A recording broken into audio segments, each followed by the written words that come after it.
Welcome to Sarat Chandra IAS Academy, where your dreams are our mission. This is Yatharth here. In the last lecture, we talked about a lot of mapping. I hope you have watched that lecture. We talked about Arunachal Pradesh, the Namdapha National Park, the Flying Squirrel, and many other things. In this lecture, in the last lecture, we also talked about the Pulikat Lake and the Ennore Creek, so you may watch that lecture. Alright. Okay, so in this lecture, we'll be talking about greenwashing and so many news. Let's see what is greenwashing to begin with. So many advertisements from the flying companies such as Air France, Lufthansa and Etihad, so they have been banned by the ASA, that is Advertisement or Advertising Standards Authority, for basically misleading their consumers into thinking that air travel is in some way climate friendly or environmentally sustainable. Now the issue here is that it's not, because all airlines use the jet fuel, which emits a lot of CO2 into environment. And CO2 is one of the major gases responsible for global warming. So now let's see what is greenwashing and what is the impact of the air travel or air companies on climate change. Initially, we'll see what is greenwashing. So it's based on whitewashing. Whitewashing is when you paint something completely white in order to hide its flaws. So if these flaws are environment related and you are hiding them, so that's known as greenwashing. Alright, let's see about this. So greenwashing is when firms or governments give a false impression that all of their products or activities are in some way climate friendly, or they are made in order to help in reducing emissions. Moreover, greenwashing may also occur when a company highlights sustainable aspects of a product to overshadow its environmentally damaging activities. So let's talk about the aviation industry and emissions. So currently, the aviation industry is responsible for approximately 2.5% of all human produced CO2 emissions, and that's a lot allocating to a single industry. So according to the UN Intergovernmental Panel on Climate Change, that is IPCC 2022 estimates, this may seem like a modest contribution to overall emissions, but it is set to grow at very fast pace. So in the last 100 years, when airplane was invented, and to now, we are just taking, even a middle class person now can take a flight. And in the European countries, they are very small cities here and there from which they travel via flights only. There are even smaller flights in the European countries and a faster method to board and deboard a flight. All right, so it's growing very fast, and European countries are very high in this, very fast in this, related to a country like India, let's say, which is still developing its air sector. So IPCC has said that aviation's contribution could increase to 5% of total contribution by 2050 if measures are not taken to address these emissions. The highest predicted value was even 15% of all total emissions just by the air traveling. One more thing that's important is that air travel directly leaves CO2 at around 10 kilometer level from the ground surface. So it's even more faster. Just a second. So not only this, it is just CO2 emission that aviation industry is releasing. If non-CO2 emissions also like water vapor are also accounted for, but the airline industry would be responsible for causing almost 5% of historical global warming. All right. So water vapor is again a very important pollutant when it comes to global warming. There's another worry over how emissions are attributed to countries. This is a good point, very good point. So emissions from domestic flights are attributed to countries' emission accounts. But when we talk about the international flights, they are not attributed to any country. They are instead counted as bunker fuels, and no country has any responsibility to curtail these emissions. So the world right now, even when we talk about the COP28 or let's say a loss and damage fund, it's just because of the accountability that these countries are coming forward. If there's no accountability or responsibility, no country will take an initiative to curtail these emissions. So when we are talking about the international flights, let's say some flight is going from India to Middle East, Dubai. Alright, so this is known as a bunker fuel on international flight, and neither of the country nor India nor Dubai, neither India nor Dubai has the responsibility to curtail the emissions, whether it's CO2 or water vapor H2O, from this, let's say, flight or this travel. Alright, so this is a major issue. Let's talk about the next news, which is Bhutan to have 1000 square kilometer green city along Assam border connecting South Asia to Southeast Asia. Alright, so again, let's talk about the mapping portion here, which is more important than anything else. Just a second. So this is Tibet or Tibet occupied region of China. So we can just call it China for now. Alright, this is Assam. Here we saw Arunachal Pradesh already. So Arunachal has a border with Bhutan here, China here, Nagaland and Myanmar there, and Assam here in the southern portion. So we already seen with which states and international bodies it shares border with and what is their comparative length. Now let's talk about the Bhutan, which is in center point of the news. So Bhutan is going to build a green city. Now, according to the mapping portion, the important things here is the Doklam Plateau. There are some area exchange thing happening between Bhutan and China. So this is also of news. But India and Bhutan projects must also take a highlight. This was among one of our lectures that India's approach to the neighboring countries is somewhat weakening, and this is one of the news which we should think about or mention about in our answers. So this is Sikkim here, this is West Bengal here, this is Assam here, this is Doklam Plateau here.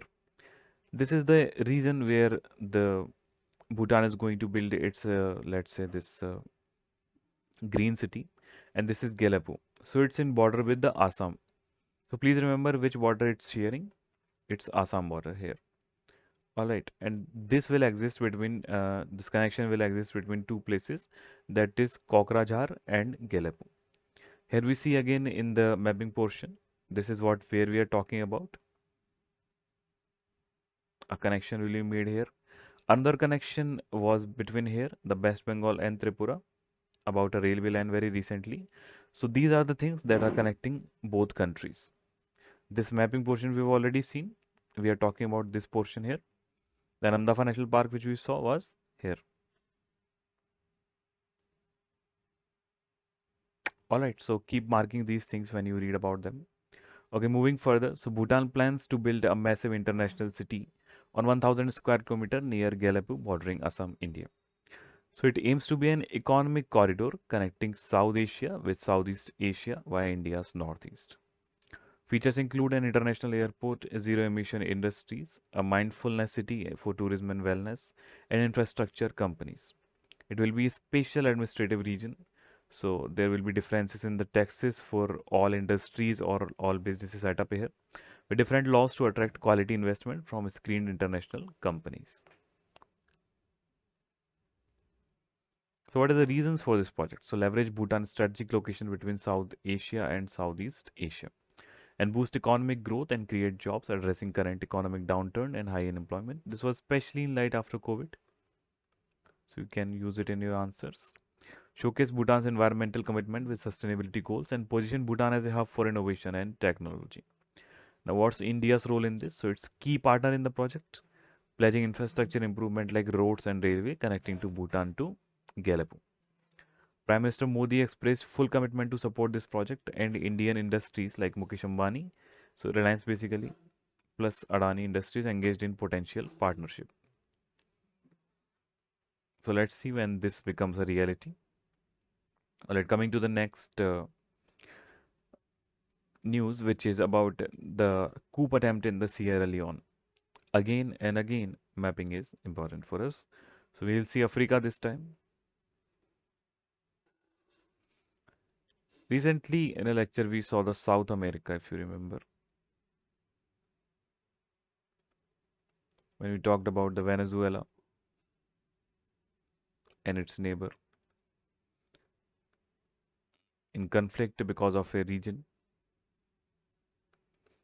So can you tell me the name of that neighbor, and can you tell me which all countries, as we learned them anti-clockwise,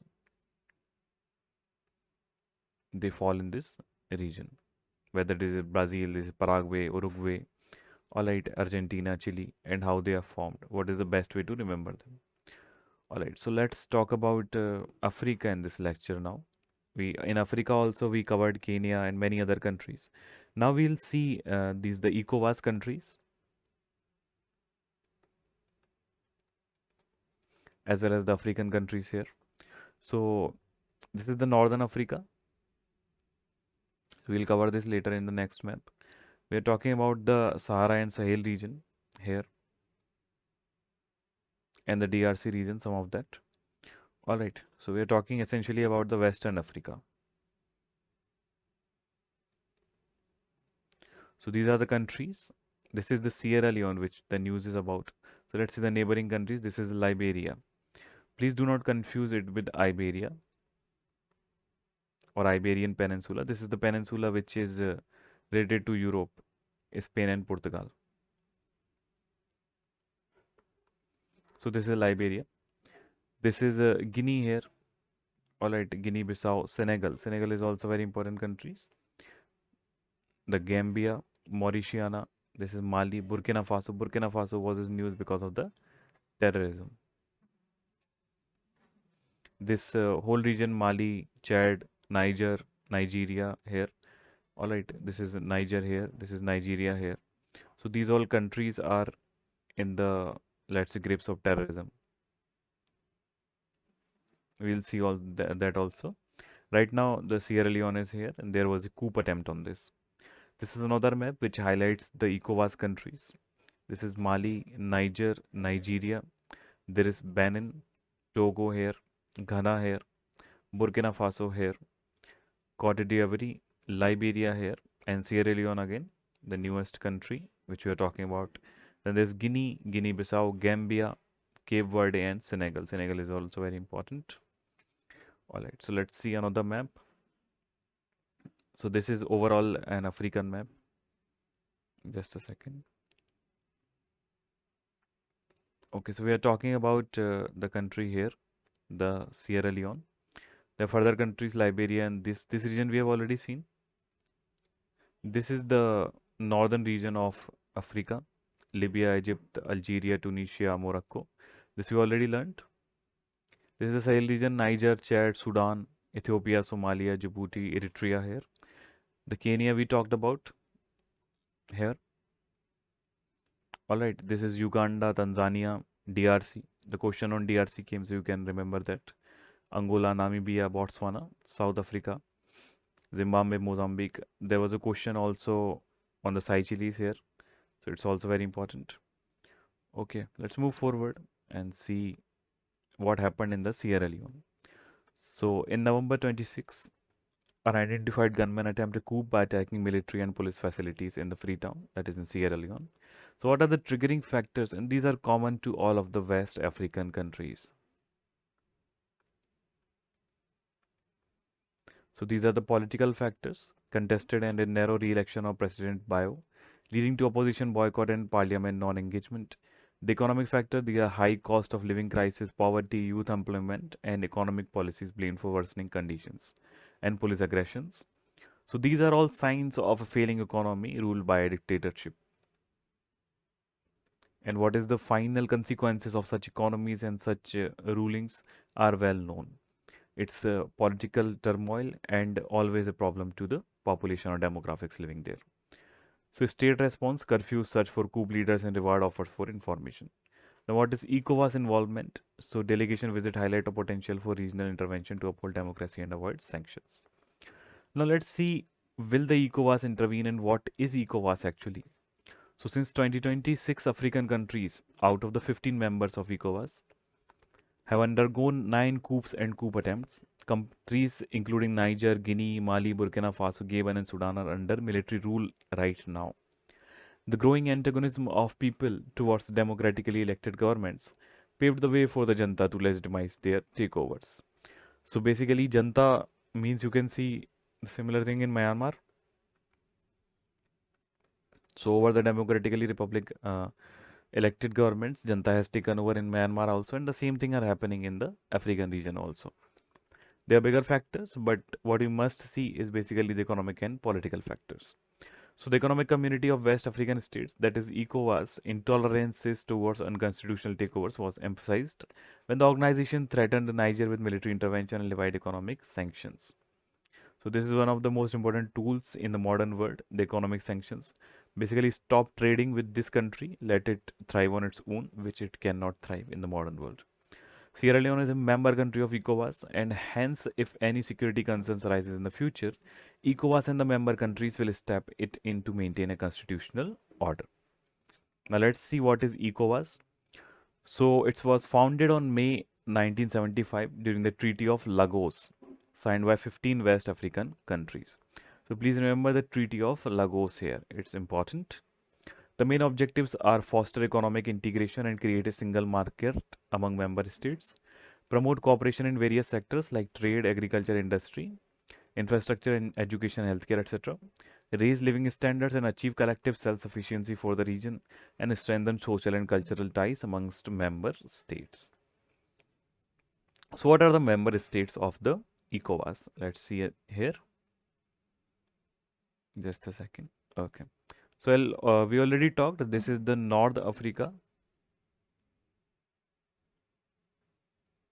This is Mauritania, Algeria, and upper than this, you can see the Morocco, Tunisia, Libya, Egypt. All right, but we are talking about the Sahel region and Western Africa.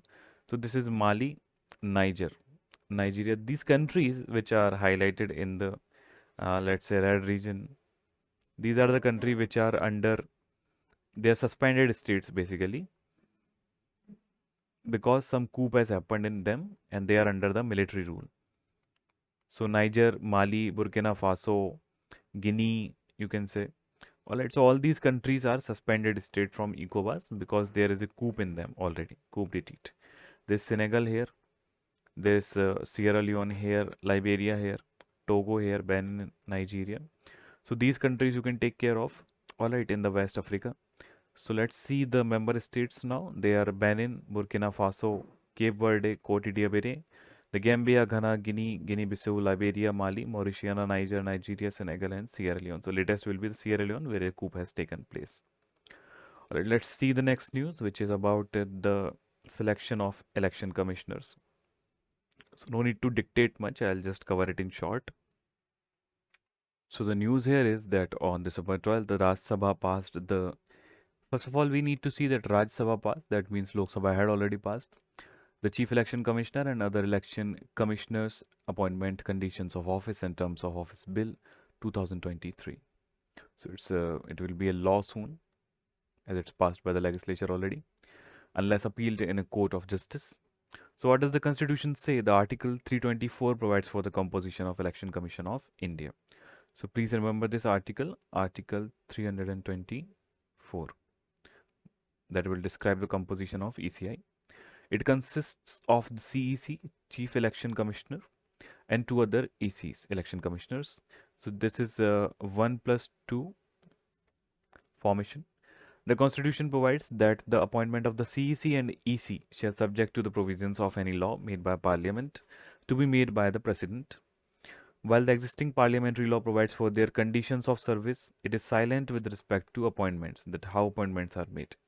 The appointments till date are made by the President, that is the central government, and there is no mechanism for ensuring independence during the appointment process. Alright, so we'll see about this. What does the latest law say, and what is the background for this process? So a PIL filed by the Anup Baranbal in 2015 period for the Supreme Court issued directions to set up an independent collegium-like system for the appointment of CEC and ECs.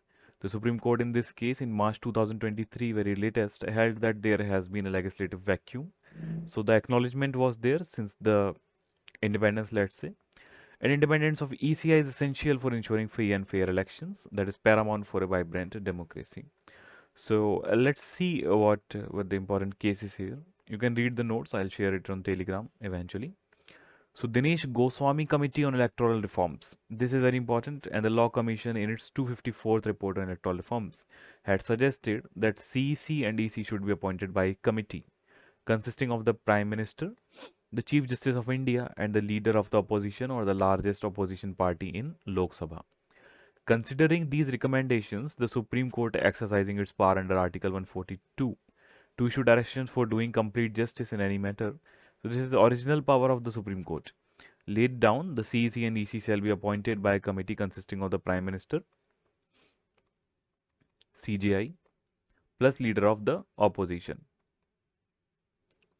And the body will be one chief election commissioner plus 2 election commissioners. All right. So it said that this mechanism shall be in place till Parliament enacts a law in this matter. So now law will be enacted. So what does the proposed law provide? We need to see this. So C and EC shall be appointed from persons who are holding or have held a post equivalent to rank of Secretary to the Government of India. There shall be a search committee headed by Minister of Law and Justice, who shall prepare a panel of 5 persons for consideration to selection committee. The CEC and EC shall be appointed by the President on the recommendation of this selection committee, consisting of the PM, the leader of opposition in the Lok Sabha, and a Union Cabinet Minister to be nominated by the Prime Minister. It's for the first time that Parliament is proposing a structured mechanism for identification of suitable persons for the post of CEC and EC. However, this bill removes the CGI from the selection process that was laid down in Anup Barnwal case. So CGI is bye-bye from here, and it's mostly depending upon the Parliament now or the executive now. So this is a certain big change you can see in the EC process, which is vibrant to the democracy, and you can share your opinions whether judiciary should be included in such post or selection of such post or appointments of such post. So this is Siddharth here. We'll cover more in the next lecture. Thank you very much for being with me and watching this lecture. I hope you liked it. See you in the next video. Have a good day. Keep studying. Thank you.